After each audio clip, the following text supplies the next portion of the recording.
जय श्री माता जी। परम पूज्य श्री माता जी, आप भगवान की रूप लेकर विश्व के सारे देव देवियों की अपने ऊपर धारण करके सारे विश्व को धर्म के रास्ते पर चलने के लिए इस संसार के कल्याण के लिए आप विश्व की सभी संत और शुद्ध आत्मा को एवं देवदूतों को सहयोग प्रदान किया है और हम सबको निर्विचारिता स्थिति, ध्यान की स्थिति प्रदान करके चैतन्यित की है। माँ परम पूज्य श्री माता जी, हम सब आप ही का परम चैतन्यित पाने के लिए एकत्रित हुई है। आप ही का ध्यान और मेडिटेशन के मंच पर कृपा करके आप पधारिए और हमें ध्यान और मेडिटेशन का स्थिति प्रदान कीजिए। परम पूज्य श्री माता जी, आपके श्री चरण कमल पर कोटि कोटि नमन। कुंडलिनी उठा के बंधन लेंगे।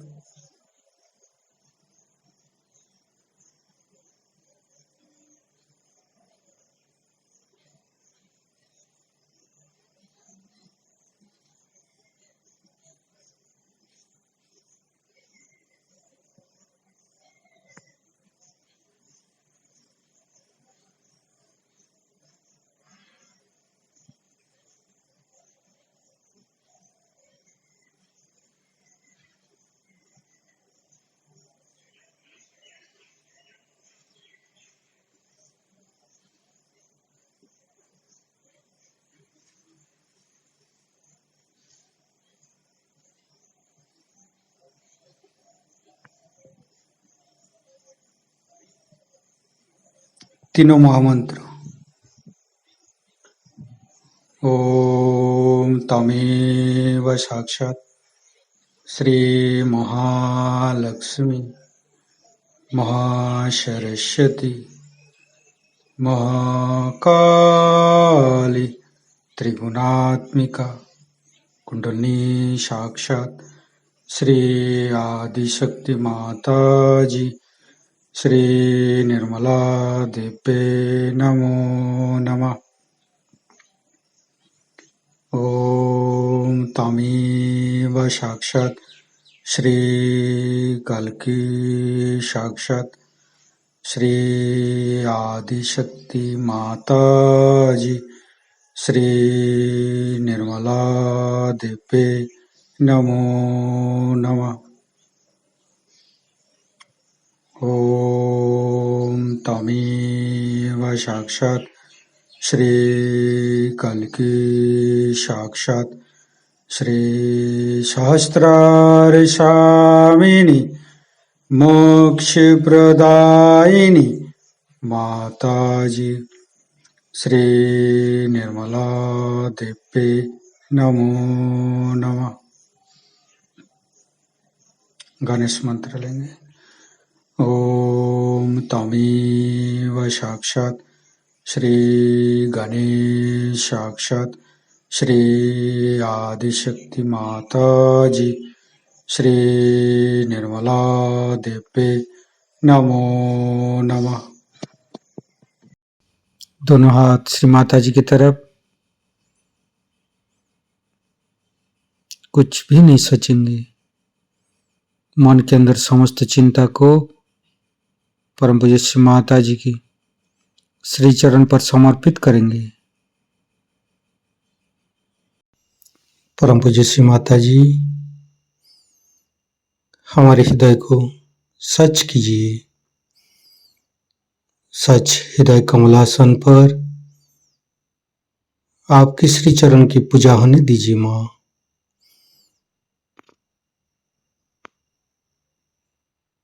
संपूर्ण चित्त मध्य हृदय पर परम पूज्य श्री माता जी की श्री चरण की शीतलता अनुभव करते रहेंगे। परम पूज्य श्री माता जी, हम अज्ञानी हैं। हमारी अज्ञानता के वश में यदि आपकी शान के खिलाफ कोई गलती हुआ हो, कृपा करके अब मुझे क्षमा कर दीजिए। माँ दोनों हाथों की उंगली के ऊपर चैतन्य लहरें अनुभव करते रहेंगे।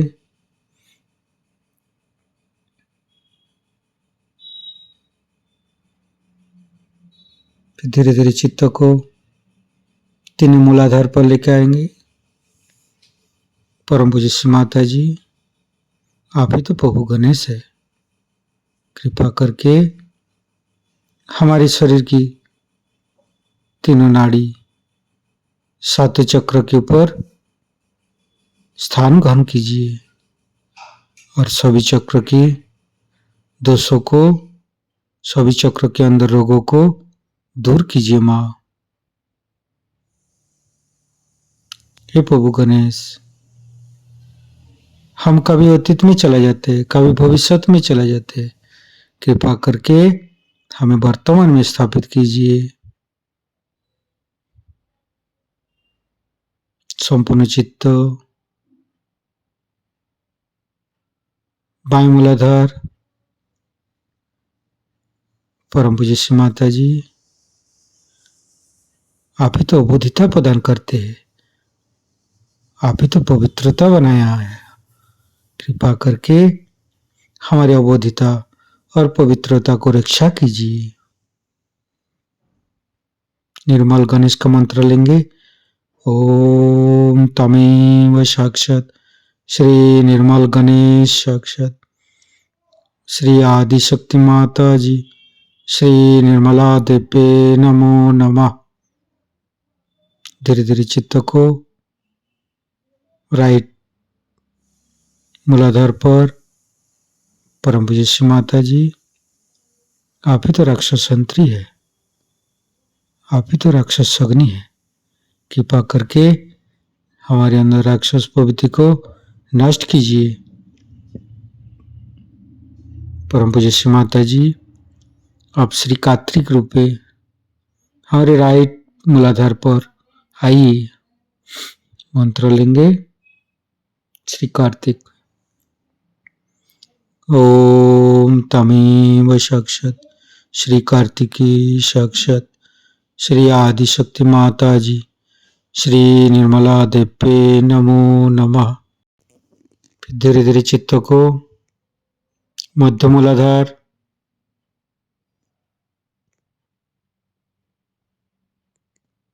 ओम गंग गणपते नमः 4 बार करेंगे। ओम गंग गणपते नमः। ओम गंग गणपते नमः। ओम गंग गणपते नमः। ओम गंग गणपते नमः। साक्षात श्री आदिशक्ति माता जी श्री निर्मला देवी नमो नमः। परम पूज्य श्री माता जी, गौरी माता के रूप में हमारे मध्य मूलाधार में आइए और समस्त दोषों को दूर कीजिए। परम पूज्य श्री माता जी, हमारे ऊपर दया कीजिए, कृपा कीजिए, हमारी क्षमा को स्वीकार कीजिए माँ।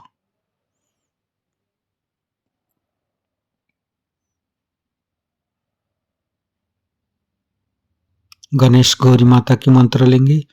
ओम तमेव साक्षात श्री गणेश गौरी माता साक्षात श्री आदिशक्ति माता जी श्री निर्मला देवे नमो नमः। धीरे धीरे चित्त को तीनों स्वादिष्ठान, तीनों नाभि,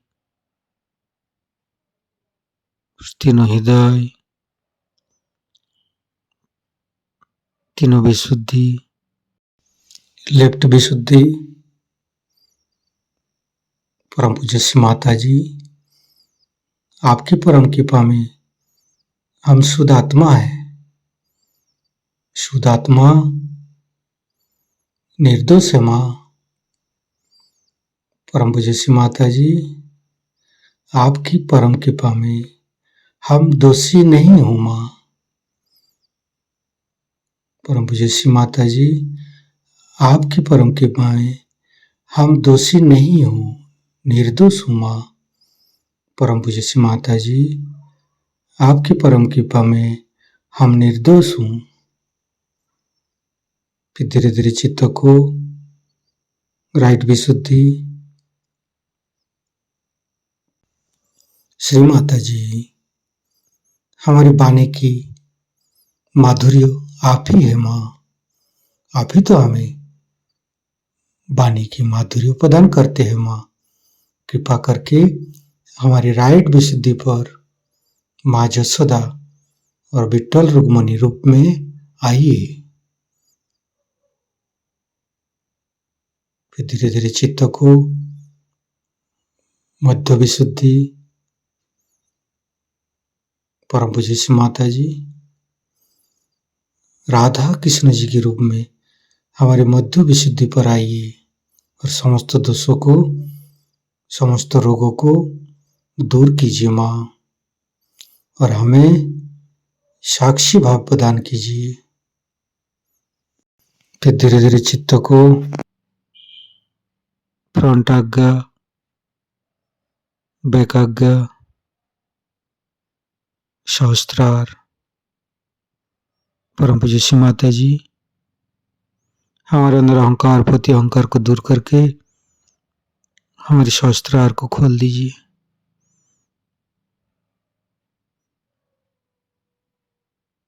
मध्य मूलाधार के साथ सहस्त्रार को जोड़ेंगे।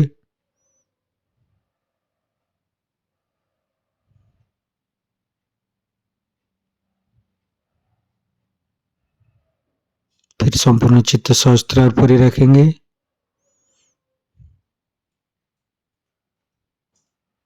परम पूज्य श्री माता जी, हमें निर्विचारिता स्थिति, ध्यान का स्थिति प्रदान कीजिए।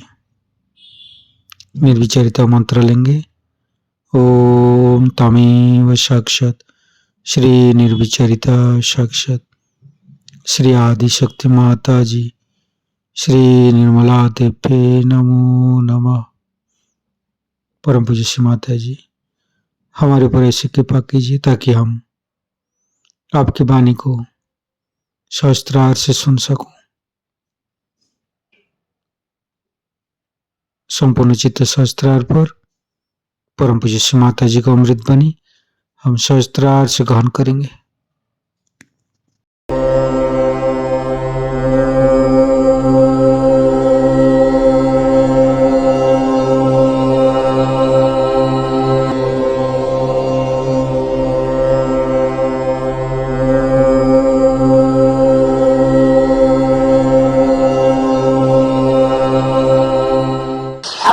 इस प्रकार परमात्मा ने 14 स्तर बनाए।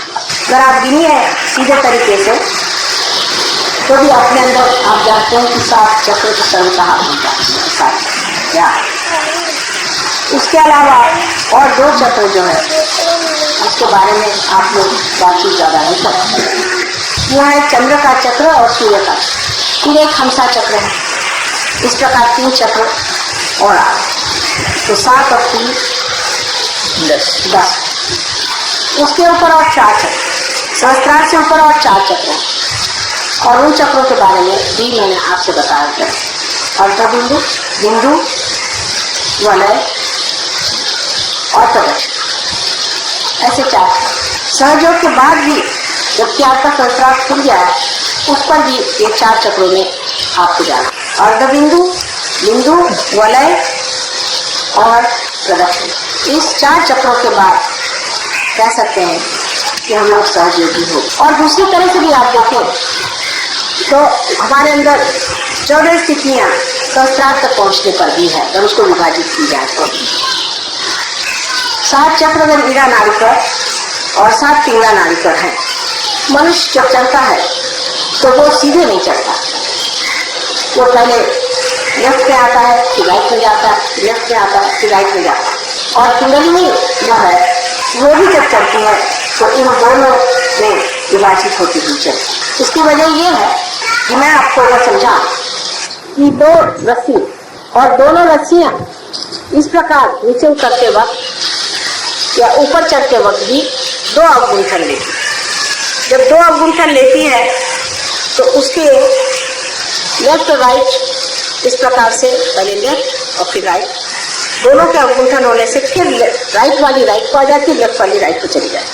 आप अगर इसको देखें तो मैं आपको दिखा सकती हूँ कि अगर समझ लीजिए इस तरह से आया, अब इसने एक चक्कर लिया और दूसरा चक्कर लेने में फिर आ गई इसी तरफ से, इस तरफ से आया, इसने एक चक्कर लिया फिर दूसरा चक्कर लिया, फिर इस प्रकार दो अवगुंठन उसके होते जाते हैं। इसीलिए आपको जब कुंडलिनी चलती है उस चक्र पे आपको दिखाई देता है कि लेफ्ट पकड़ा है या राइट, क्योंकि कुंडलिनी तो एक, फिर आपको एक ही चक्र पे दोनों चीज दिखाई देती। इस प्रकार आप देखें कि लेफ्ट पकड़ा है या राइट पकड़ा है। तो इस प्रकार हमारे अंदर लेफ्ट और राइट जब दोनों का विभाजन किया जाए एक चक्र का तो 7 गुणित 14, वैसे ही हमारे अंदर 14 स्थितियाँ तो पहले ही क्रॉस करनी पड़ती है जब आप सोचता है। और अगर इसको आप समझ लें कि 7 ये और ऊपर के 7, इस तरह भी वो 14 का एक मान है। इसलिए 14 चीज जो है वो कुंडलिनी शास्त्र में बहुत महत्वपूर्ण चीज है। और जब तक हम इस चीज को पूरी तरह से न समझ लें कि इस 14 चीजों से जब हम परे उठेंगे तभी हम सहयोग के पूरी तरह से अधिकारी हैं। हमको आगे बढ़ते ही रहना चाहिए और उसमें पूरी तरह से रचते रहना। काजना, विराजना, ये शब्द आपके सामने पहले बार भी मैंने बहुत कहे हैं, लेकिन आज के दिन विशेष करके हम लोगों को समझना चाहिए कि सहस्त्रार के दिन राजना क्या है, विराजना क्या है। अब आप यहाँ बैठे हैं, ये पेड़ों को आप देखिए, ये पेड़ श्रीफल का, नारियल को श्रीफल का, नारियल को श्रीफल कहा जाता है। श्रीफल जो नारियल है इसके बारे में आपने कभी सोचा या नहीं पता, लेकिन बड़ी सोचे चीज है, इसे श्रीफल क्यों कहते। यह समुद्र के किनारे और कहीं होता है। सबसे अच्छा जो ये फल होता है समुद्र के किनारे। वजह यह है कि समुद्र जो है ये धर्म है, जहाँ धर्म होगा वह श्रीफल फल, जहाँ धर्म नहीं होगा वहाँ श्रीफल। लेकिन समुद्र के अंदर सभी चीजें बसी रहती, हर तरह की सफाई, गंदगी, हर चीज इसमें हो। ये पानी भी नमक से भरा, इसमें नमक, ईसा मसीह ने कहा था कि तुम संसार के नमक, यानी हर चीज में आप पूछ सकते हैं, हर चीज में आप स्वाद दो। नमक को, नमक के बगैर इंसान जी नहीं। जो हम ये प्राण शक्ति अंदर लेते हैं, अगर हमारे अंदर नमक न हो तो प्राण शक्ति भी कुछ कार्य नहीं। ये कैटलिस्ट, और ये नमक जो है ये हमें जीने का, संसार में रहने का, प्रपंच में रहने की पूर्ण व्यवस्था नमक है। अगर मनुष्य में नमक न हो तो किसी काम का इंसान, लेकिन परमात्मा की तरफ जब ये चीज तो वो सब नमक को नीचे ही छोड़, सब चीज ठीक है। और जब इन पेड़ों पर सूर्य की रोशनी पड़ती है और सूर्य की रोशनी पड़ने पर जब इसके पत्तों का रस और सारे पेड़ का रस ऊपर की ओर खिंचाता है, क्योंकि इवेपोरेशन होता है, तब इसमें से जो तना में से जो यही पानी ऊपर बैठता है वो सब कुछ छोड़ करके इस 14 चीजों को लांग करके ऊपर जा करके श्रीफल, वही श्रीफल आप और देवी को श्रीफल जरूर देना। श्रीफल दिया बगैर पूजा संपन्न है।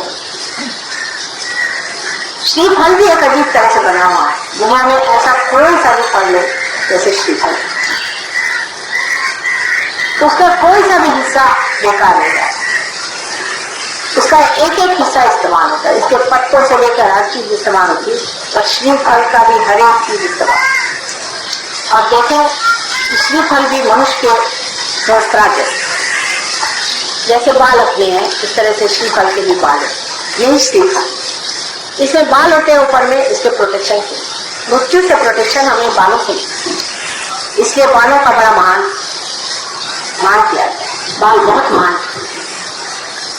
और बड़ी शक्तिशाली चीज है, क्योंकि आपको प्रोटेक्ट कर, इससे आपकी रक्षा हो। और इसके अंदर जो हमारे जो क्रेनियल बोन्स है, जो हड्डियां, वो भी आप देख रहे हैं कि श्रीफल के अंदर में बहुत तरह एक तरह का एक ऊपर से आवरण है। उसके बाद हमारे अंदर ग्रे मैटर और व्हाइट मैटर, ऐसी दो चीजें हमारे पे, और उसके अंदर पानी होता है जो हमारे में सेरेब्रोस्पाइनल फ्लूइड होता है, पानी होता है वो भी नीचे। तो ये साक्षात श्रीफल जो है यही हमारा है, और इनके लिए ये फल है, तो हमारे लिए ये फल जो हमारा ब्रेन है, ये हमारे सारे उत्क्रांति का फल। आज तक जितनी हमारा इवोल्यूशन हुआ है, जो अमीबा से आज हम इंसान बने, वो सब हमने इस ब्रेन के स्वरूप पाया। ये जो ब्रेन है, ये सब कुछ हमने जो कुछ पाया इस ब्रेन, इसी में सब तरह की शक्तियां, सब तरह का इसी में सब पाया हुआ धन संचित। अब इस हृदय के अंदर जो आत्मा विराजती है और उसका जो प्रकाश हमारे अंदर सहयोग के बाद 7 परतों में फैलता है दोनों तरफ से, वो तभी हो सकता है जब आदमी का संस्कार। अभी तक हम इस दिमाग से वही काम करते हैं। आत्म साक्षात्कार से पहले सिवाय इसके कि हम अहंकार और सुपर ईगो, इन दोनों के माध्यम से जो कार्य करना हम करते हैं, अहंकार और प्रतिअहंकार, या आप कहिए मन और अहम, इन दोनों के सहारे हम सारे कार्य करते हैं। लेकिन रियलाइजेशन के बाद हम आत्मा के सहारे कार्य करते हैं। आत्मा रियलाइजेशन से पहले हृदय में ही विराजमान, बिल्कुल अलग बना, क्षेत्रज्ञ बना हुआ। आप देखते रहे, उसका काम वो अपना जैसा भी है देखने का मात्र वो करते रहता है, लेकिन उसका प्रकाश हमारे चित्त में नहीं, वो हमसे अलग है, वो चित्त में नहीं। रियलाइजेशन के बाद वो हमारे चित्त में आ जाता है, पहले चित्त में, और चित्त आप जानते हैं कि वॉइड में है। उसके बाद उसका प्रकाश सत्य में आ जाता है, क्योंकि हमारा जो मस्तिष्क है उसमें प्रकाश आ जाने से हम सत्य को जानते हैं। जानते माने ये नहीं कि बुद्धि से जानते, तो साक्षात में जानते कि यह है सब कुछ। उसके बाद उसका प्रकाश हृदय में दिखाई, हृदय प्रगाढ़, हृदय बढ़ने लग जाता है, विशाल होने लगता है, उसकी आनंद की शक्ति लगती है। इसीलिए सच्चिदानंद, सत, चित और आनंद, सत मस्तिष्क में, चित्त हमारे धर्म में और आनंद हमारी आत्मा में प्रकाशित होने लगता। उसका प्रकाश पहले धीरे धीरे फैलता है, ये आप सब जानते हैं। उसका प्रकाश धीरे धीरे बढ़ता है, सूक्ष्म चीज होती है, पहले बहुत सूक्ष्म, क्योंकि हम जिस स्थूल व्यवस्था में रहते हैं उस व्यवस्था में उस सूक्ष्म को पकड़ना कठिन जाता है, धीरे धीरे वो पकड़ आ जाता है। उसके बाद आप बढ़ने लग जाते, अग्रसर हो, संस्कार का एक पर्दा खुलने से ही कुंडली में ऊपर आ जाए। लेकिन उसका प्रकाश चारों तरफ जब तक नहीं फैलेगा, सिर्फ ऊपर कुंडली में आ जाने से आपने सदाशिव के पीठ को नमस्कार कर दिया, आपके अंदर के आत्मा का प्रकाश धुंधला धुंधला बहना। लेकिन अभी इस मस्तिष्क से वो पूरा खिला। अब आश्चर्य की बात है कि आप अगर मस्तिष्क से इसको फैलाना चाहे तो नहीं फैला। अपना मस्तिष्क और अपना हृदय, इसका अब बड़ा संतुलन दिखाना है। आपको तो पता ही है कि जब आप अपने बुद्धि से बहुत ज्यादा काम करते हैं तो हार्ट फेलियर हो जाता है, और जब आप हार्ट से बहुत ज्यादा काम करते हैं तो आपका ब्रेन फेलियर। इनका एक संबंध बना हुआ पहले से बना, बहुत गहन संबंध, और उस गहन संबंध की वजह से जिस वक्त आप पार हो जाते हैं, इसका संबंध और भी गहन होना पड़ता है। हृदय और इस ब्रेन का संबंध बहुत ही घना होना चाहिए। जिस वक्त पूरा इंटीग्रेट हो जाता है तब चित्त आपका जो है पूर्णतः परमेश्वर स्वरूप। ऐसा ही कहा जाता है हठ योग में भी कि मन और अहंकार दोनों का लय हो जाता है। लेकिन इस ऐसी बात करने से तो किसी को समझ में नहीं आएगा इसका लय कैसे होगा। मन और अहंकार, वो मन के पीछे लगे रहते हैं, अहंकार के पीछे लगे रहते हैं। अहंकार को मारते रहो तो मन बढ़ जाता है, मन को मारते रहो तो अहंकार बढ़ जाता है। उसे समझ नहीं आता ये पागलपन क्या है, ये किस तरह से किया जाए।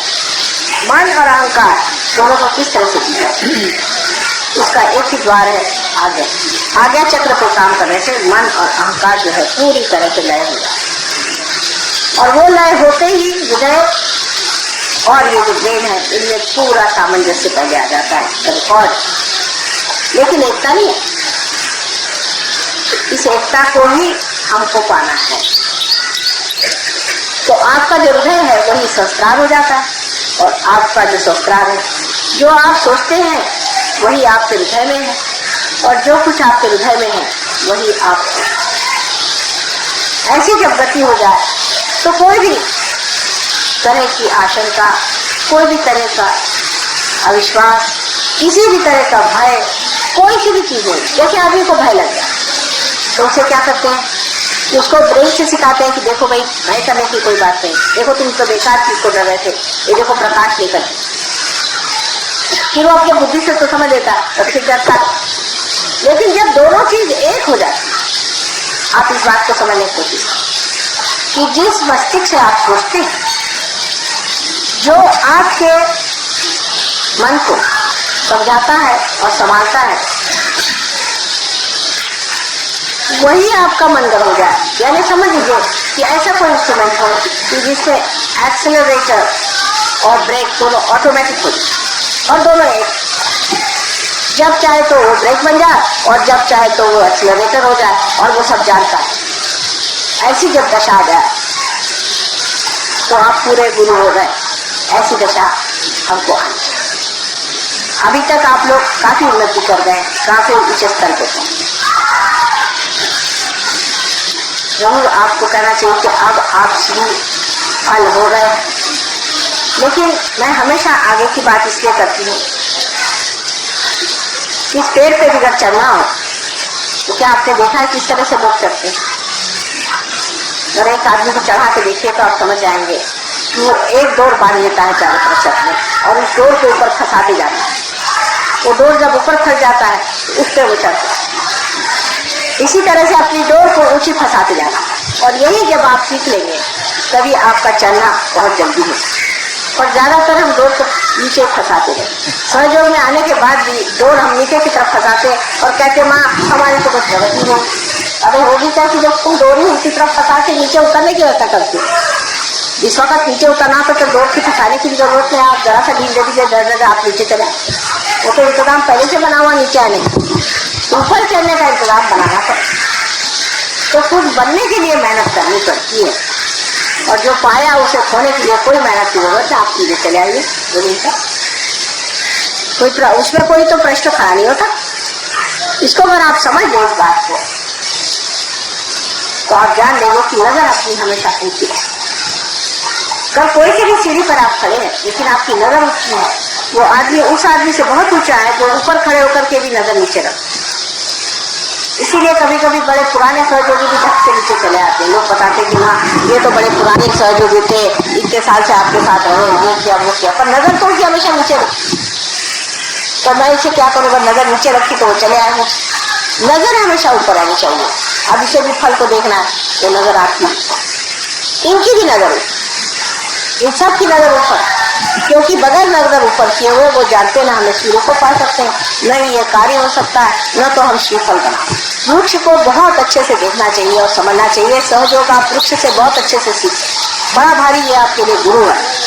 जैसे कि जब हम वृक्ष की ओर देखते हैं तो पहले देखना चाहिए कि ये अपनी जड़ों को कैसे बैठा, पहले अपनी जड़ को ही संभाल लेता है। और जड़ को संभालने के लिए ये क्या करता है, जड़ में घुसा जाता है। ये हमारा धर्म, यही हमारा चित्त है, इसलिए ये घुसा चला है। और उसी चित्त से वो खींचता है सर्वव्यापी शक्ति। ये तो उल्टा पेड़ है, ऐसा कहिए तो उस सर्वव्यापी शक्ति को ये जड़ खींचने लगा। और इसको खींचने के बाद में आखिर उसको खींच के करना क्या, फिर उसकी नजर ऊपर जाती है और इसी प्रकार वो श्रीफल बना। आपका सहस्त्रार भी इसी श्रीफल जैसा माँ को अत्यंत प्रिय और इसी सहस्त्रार को समर्पण करना। अनेक लोगों ने कल मुझसे कहा कि माँ हाथ में तो ठंडा आता है, पैर में भी ठंडा आता है, तो ध्यान नहीं। वहाँ कौन बैठा हुआ, बस इसको जान लेना चाहिए, यहाँ से ठंडक आ जाए। और वहाँ जो बैठे हुए हैं वो सारे ही चीजों का फल है। इस पेड़ की जो नीचे बड़ी हुई जड़ें हैं, वो भी, इसकी जो तना है, इसकी जो मेहनत है, इसका जो इवोल्यूशन है, ये सब कुछ अंत में जाकर के वो फल, उस फल में सब कुछ नहीं है। फिर से उस फल को आप जमीन में डाल दीजिए, फिर से यही सारी चीजें, वो सब का अर्थ वही है, वो सब का अंत वही है। सारे संसार में जो कुछ भी आज तक परमात्मा का कार्य हुआ है, जो भी उन्होंने कार्य किया उसका सारा समग्र स्वरूप फल स्वरूप आज का हमारा ये महायोग है। और उसके स्वामी कौन है आप जानते। तो ऐसे शुभ समय पे आप लोग पैदा हुए हैं, ऐसे शुभ अवसर में आकर के आप लोग प्राप्त किए, तो धन्य समझना चाहिए और इस श्री फल स्वरूप होकर के और आपको समर्पित। पेड़ से जब भी फल हटाया जाता है जब वो परिपक्व होता है, नहीं तो बेकार है, तो उससे पहले तो माँ को नहीं दिया। इससे परिपक्वता के बचपना छोड़ दें। जब तक बचपना रहेगा आप पेड़ पे चिपके रहेंगे, लेकिन समर्पण के लिए पेड़ पे चिपका हुआ फल किसका होगा। इस पेड़ से हटा करके जब वो समर्पित हो तभी माना जाता है कि पूजा संपन्न हुई। इसके सहज समझने के लिए एक बड़ा भाई आपके सामने प्रतीक रूप से स्वयं साक्षात श्री कली खड़ा हुआ है। ये बड़ी मेहरबानी हो गई कि आज यहाँ पर हम लोग सब एकत्रित हुए और इस महान समारोह में इन सब पेड़ों ने भी हमारा साथ दिया। ये भी सारी बातों से नाजिक, ये भी पंडित और ये भी सुन रहे हैं, उसी ताल पे ये भी नाच रहे हैं, ये भी समझ रहे हैं कि बात क्या है। इसी प्रकार आप लोग के भी जो फल है उसको पूरी तरह से उसको परिपक्व करने का एक ही तरीका कि अपने हृदय से सामंजस्य रखें, हृदय से एकाकार होने की। हृदय में और मस्तिष्क में कोई भी अंतर नहीं है। हृदय से इच्छा करते हैं और मस्तिष्क से उसको पूर्ति करते हैं, दोनों चीज जब एकाकार हो जाएगी तभी आपको उसका पूरा लाभ। अब सर्वसाधारण लोगों के लिए सहयोग एक बड़ी सीक्रेट बात है, इनकी समझ नहीं आई, क्योंकि उनका जीवन ही बहुत बड़ा का इसी लेवल का, उसी पे चल। लेकिन आपका लेवल अलग, आप अपने लेवल से रहिए। दूसरों की ओर अधिक जब आप देखते हैं तो दया देखिए, क्योंकि ये बेचारे क्या उनका क्या हो कहाँ जाए कि समझ नहीं आता इनकी गति क्या, कौन से मार्ग में पहुंचने वाले, इसको समझ करके और आप लोग ये समझे कि इनको अगर समझाने से समझ आ जाए सहयोग तो बहुत अच्छा है, समझाया जाए, उनको बताया जाए। लेकिन अगर ये लोग परवाह न करें तो इनके आगे सर फोड़ने से कोई फायदा नहीं, अपने स्टीप फल को खोलने से कोई फायदा, इसको बचा के इसका कार्य बहुत ऊँचा है, इसको बड़े ऊँचे चीज़ के लिए आपने पाया हुआ है और उसी ऊँचे स्तर को इसे रखें और उसी संपन्न अद्भुत स्थिति को प्राप्त होने पर ही आप अपने को धन्य समझ सकते। इसलिए इसको व्यर्थ चीज़ों के लिए अपनी खोपड़ी खाने की कोई जरूरत नहीं, किसी से आंदोलन करने की जरूरत नहीं, पर अपनी स्थिति को बनाए रखना चाहिए, नीचे उतरना नहीं चाहिए। ये जब तक नहीं होगा तब तक सहयोग का पूरा आपने जो कुछ समर्पण था वो नहीं पाए, जो कुछ अपना अनाथा हो नहीं पाए, जो कुछ ग्रोथ को वो नहीं पाए, जो आपकी पूरी तरह से सर्वांगीण पूरी उन्नति होने की थी वो नहीं है और आप गलत फहमी लेते। इससे किसी भी मिथ्या चीज़ पर आप ये न सोचे कि हम कोई बड़े भारी सहयोगी हो गए या कुछ। जब आप बहुत बड़े हो जाते तो आप झुक जाते। देखिए इन पेड़ों की ओर हवा उल्टी तरफ बह रही, वास्तविक है पेड़ों को तो इस तरफ झुक जाना चाहिए जबकि हवा इस तरफ बह रही, लेकिन पेड़ किस तरफ झुके जाए।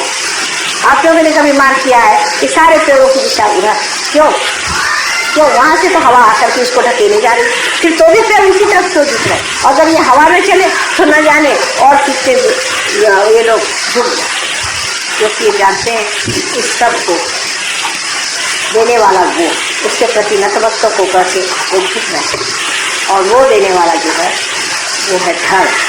हमारे अंदर जो धर्म है जब वो पूरी तरह से जागरूक होगा, पूरी तरह से कार्यान्वित होगा, तभी हमारे अंदर के फल इतने मीठे सुंदर और पौष्टिक है। तो आपके जीवन से ही संसार आपको जाने और किसी चीज़ से नहीं जाने। आप लोग कैसे हैं, आप 14 बार आप इसका जन्मदिन इस सहस्रार्थ का मनाते हैं।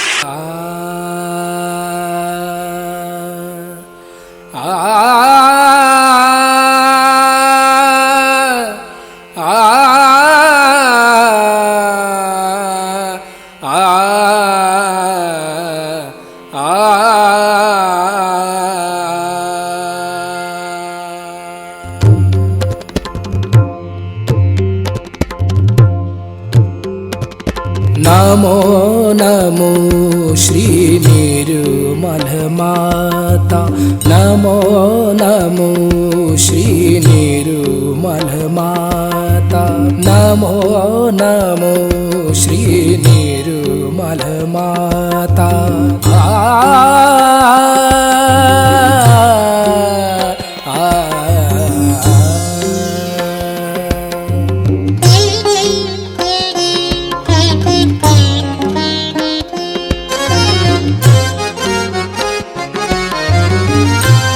मोक्षदायिनी हे परमेश्वरी, मोक्षदायिनी हे परमेश्वरी, मोक्षदायिनी।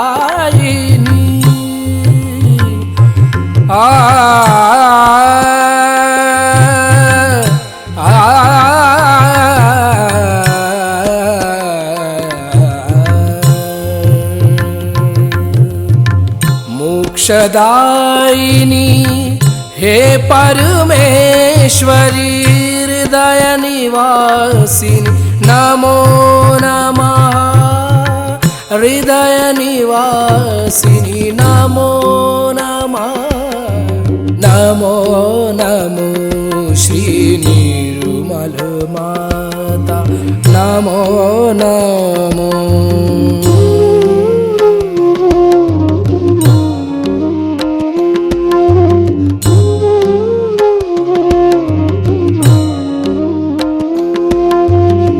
सहस्त्र कमल पर तुझको पाया, सहस्त्र कमल पर तुझको पाया।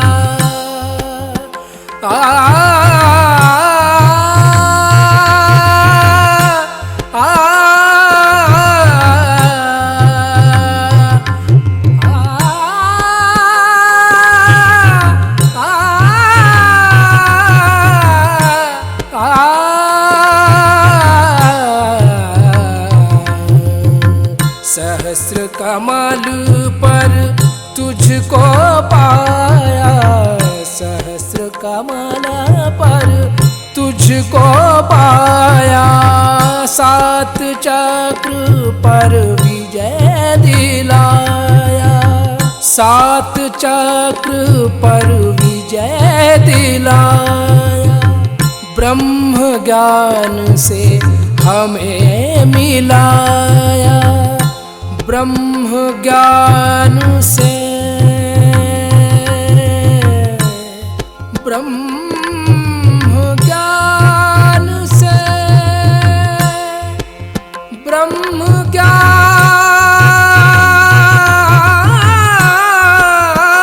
से, ब्रह्म ज्ञान से, ब्रह्म ज्ञान से हमें मिलाया। नमो नमो श्री निर्मल माता, नमो नमो श्री निर्मल माता, नमो नमो श्री निर्मल माता, नमो नमो श्री निर्मल माता, नमो नमो, नमो नमो, नमो नमो।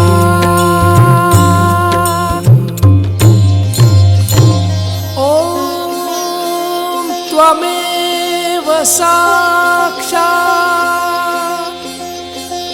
श्री सहस्रार स्वामिनी, मोक्ष प्रदायिनी माताजी,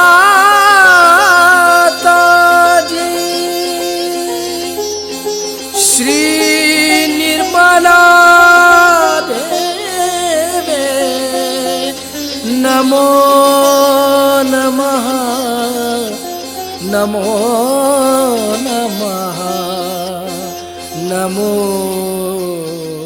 नमः।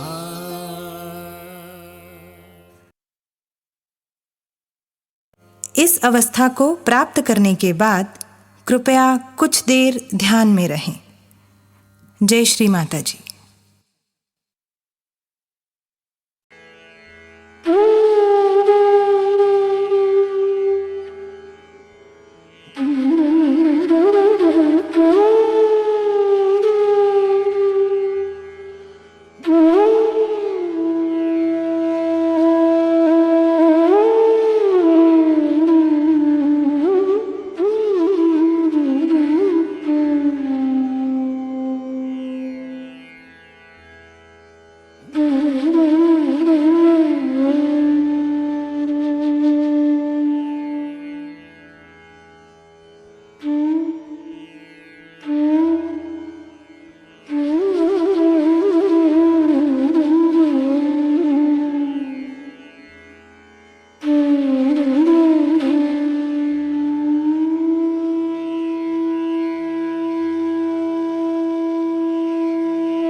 किसी ध्यान का स्थिति, निर्विचारिता स्थिति पर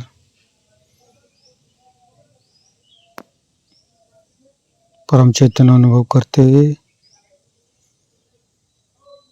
परम पूज्य श्री माता जी आज का ध्यान करा के आपने जो हमको परम चैतन्यित की है, इसके लिए मैं आपको कोटि कोटि नमन।